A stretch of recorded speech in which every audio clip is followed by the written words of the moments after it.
We have Ian Davatos and Marvin Mejaro will be sharing their respective papers with us. May I call it Anthony Davatos from the Palawan State University. He will be sharing his work on gender essentialism and what it means to be a woman. Ian? Okay, thank you, Sir Peter. So let me just share my screen.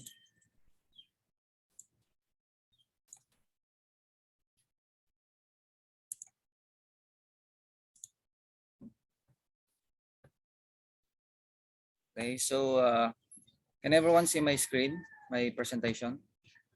Yes, yeah. Yeah. Okay. So good morning, everyone. So before I start my presentation, I'd like to express my deepest thanks to everyone, most especially to the great team / board members behind the Philosophical Association of the Philippines, without whom this virtual conference would not be possible, and for all the great speakers and presenters we have had since Wednesday. So now let's get into the presentation. The title of my paper is Gender Essentialism and What It Means to Be a Woman. And my contention is that gender essentialism is a more reasonable view than gender constructivism. Now, I assume that my paper may be controversial in the minds of many, so it's necessary to clarify a few things. So first of all, I am not dismissing that transgender people exist. Secondly, I am not trying to justify bigotry towards person of any gender. I think it is safe to say that bigotry directed towards any person or any group of person is wrong and should never be tolerated. And lastly, I will be arguing for an increasingly unpopular view that is gender essentialism, and I intend to do that by advancing arguments for gender essentialism and arguments against gender constructivism. And so, I hope that anyone who would like to engage with my paper or presentation will deal with the arguments that I present rather than impute nefarious motives in me that I don't have or undermine my arguments merely by pointing out that I'm a man, so I have no say about the concerns of women. With that cleared up, let me now define my terms. In this paper, I am using the word gender essentialism to mean that one's gender is rooted in the objective reality of one's biological sex. And so one's gender is feminine if one's biological sex is female, which is essentially determined by one's genetic makeup and consequently one's reproductive system. Likewise, one's gender is masculine if one's biological sex is male. Meanwhile, I understand gender constructivism to mean the view that gender is not based on an objective reality like biological sex, but is constructed either through socio-cultural or subjective needs. Now, what are some reasons to think that gender essentialism is true? One reason is that throughout most of human history, this is the view that people and many people outside academia still currently hold about gender. Even feminist philosophers recognize this traditional view that gender is rooted in biological sex. For instance, Sally Haslanger points out that outside the narrow confines of academia, gender has come to function as a polite way to talk about the sexes. And Simone de Beauvoir, in her book, The Second Sex, states that woman has ovaries, a uterus, and that there have always been women. They are women in virtue of their anatomy and physiology. But of course, a mere appeal to tradition is a weak argument. However, what is important to note is that the traditional social roles ascribed to both men and women are generally rooted in one's basic understanding of biological capacities rooted in sex. For instance, much of society expects men to do most of manual work, and especially those that involve intense physical labor. And this is rooted in the idea that men have various physical advantages over women. Likewise, women are still expected to do most of child rearing, and this is rooted in the idea that apart from the need to breastfeed the child, mothers are on average more emotionally connected and way better caretakers to their offsprings than the fathers. Needless to say, this is not to imply that women are not capable of doing manual work, nor that men who are fathers cannot or should not help in child rearing.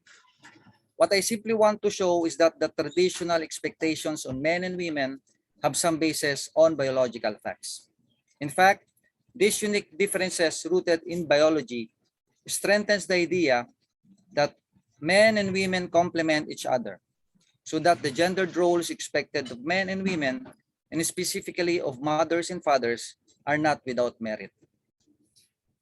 In the case of gender constructivism, a central notion governing it is the so-called sex-gender distinction. Defenders of gender constructivism argue that gender exists independently of biological sex. An example of the idea of gender constructed through socio-cultural means is that of philosopher Sally Haslanger, who views gender as constitutively constructed. According to her, gender should be understood by reference to social factors, most especially by reference to unequal social positions. Another form of gender constructivism, the one that I would like to focus on, is the view that gender is constructed through subjective means. According to this view, gender is something that one simply chooses to be. One can be a certain gender by mere self-identification. Needless to say, this is the view that is most sympathetic to transgender identities. For instance, philosopher Catherine Jenkins criticized Sally Haslanger's definition of woman because it excludes trans people. By trans people, Jenkins means all people who identify as a gender other than the one to which they were assigned at birth, which includes trans women, people categorized as male at birth who later come to identify as women, trans men, people categorized as female at birth who later come to identify as men, and non-binary trans people, people who identify neither as simply men nor as simply women. Jenkins' version of gender constructivism takes transgender identities to be valid and foundational. The proposition that trans women are women and trans men are men are something she takes to be a basic truth that requires no further defense. Now, there are several problems with the form of gender constructivism that takes gender to be one of self-identification. First is that this seems to be highly counterintuitive. Property X does not automatically become part of one's identity merely because of self-identification. I do not become a certain age simply by mere declaration, nor do I become an American in the same way when I am a natural born Filipino. This entails that the proposition trans women are women and trans men are men is passé Jenkins, something that requires rigorous defense. She specifically needs to argue how one becomes a certain gender by self-identification in a way that such power of self-identification cannot necessarily apply to race or age. The problem becomes more urgent considering that some philosophers have already argued for so-called transracialism and legal age change, using the framework that justifies gender constructivism through self-identification. And so, gender constructivists like Catherine Jenkins are caught in a dilemma. Either they bite the bullet and admit that the same arguments that justify gender constructivism through self-identification also apply to transracialism and legal age change, which is for many people, including philosophers, is a tough bullet to bite. Or they argue for gender constructivism through self-identification in ways that their arguments cannot inherently apply to race or age change, something which, to my knowledge, gender constructivists like Jenkins have not yet attempted to do. Another problem is that including biological males in the traditional category of women rooted in biological sex opens up the risk towards some negative social implications. Let us turn first on the phenomenon of women's beauty pageants. Women's beauty pageants have long been ordinarily viewed as a way for women to showcase the great and unique aspects of being a woman. A woman's physical beauty, her grace and movement, her elegance in dresses, her intelligence, her character, among others.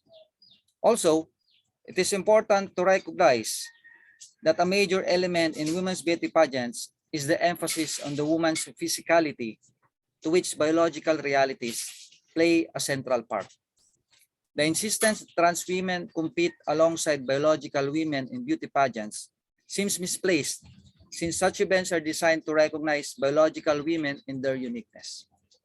It is also noteworthy that trans women who have joined women's beauty pageants made great efforts to look like biological women and remove any physical manifestations of being biological males, a fact that undermines the assumption that gender is determined merely through self-identification and is not predicated on biological facts. While it is to be expected that feminist defenders of gender constructivism through self-identification will naturally sympathize with trans women who think that they deserve to join women's beauty pageants because they identify themselves as women, these same feminists is in fact these same feminists, if in fact and in fact anyone who is for women's empowerment and women's rights, need also to listen to the voices of biological women who think that the fact of trans women joining such events undermines the uniqueness in being a woman and is one way to cheapen womanhood.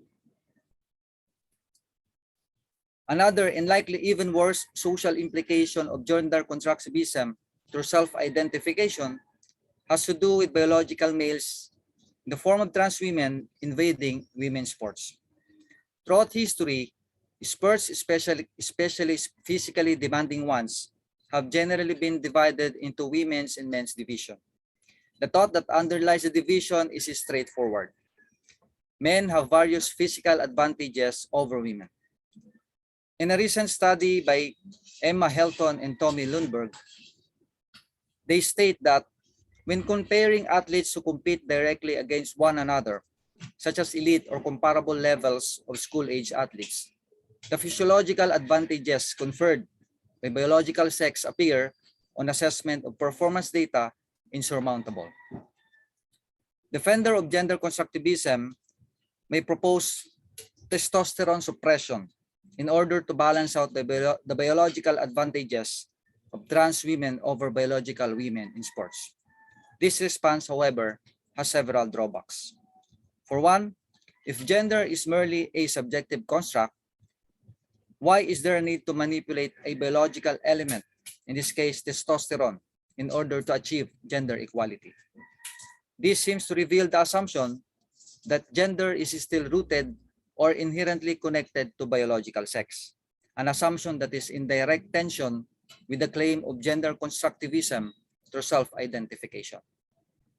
However, even if, and this is a big if, there is a way for gender constructivists to justify the act of testosterone suppression for trans women in women's sports that does not rely on the assumption that gender is connected to biological sex, the Hilton and Lundberg study concludes in their survey of the medical literature that superior anthropometric muscle mass and strength parameters achieved by males at puberty and underpinning a considerable portion of the male performance advantage over females are not removed by the current regimen of testosterone suppression, permitting participation of transgender women in female sports categories. Now, if this is true, and overwhelming scientific evidence seems to point that it is, the inclusion of trans women in biological women's sports is one of the gravest injustices committed against women in our time. Some women have learned this the hard way. Consider, for instance, the case of Tamika Brents, a biological female who fought against Fallen Fox, a biological male, in an MMA fight. Brents was so overpowered by Fox that Brents ended up having a broken skull. Another example is the female athletes in the United States who were not able to have university scholarships through sports because they were given to trans women who are expectedly more biologically capable than them. This seems clearly an unfortunate result when gender constructivism is preferred over gender essentialism. As my conclusion, I'd like to reiterate what I have done so far. I have argued reasons to favor gender essentialism over gender constructivism. And the latter part of my presentation, I have provided two negative social implications that emerge out of gender constructivism. And if gender constructivism is a factor that results to the harming of women, as in the case of Tamika Brents and the female athletes whose scholarships were unjustly taken away from them, feminists, and in fact, anyone who is fighting for women's rights need to take seriously the costs that come with gender constructivism and reflect more deeply whether perhaps gender essentialism ends up being the more reasonable view. That's all, and thank you for listening. Thank you, Ian, for that very well-argued paper. I hope that provoked some of the participants today to ask questions later on. Thank you. So let's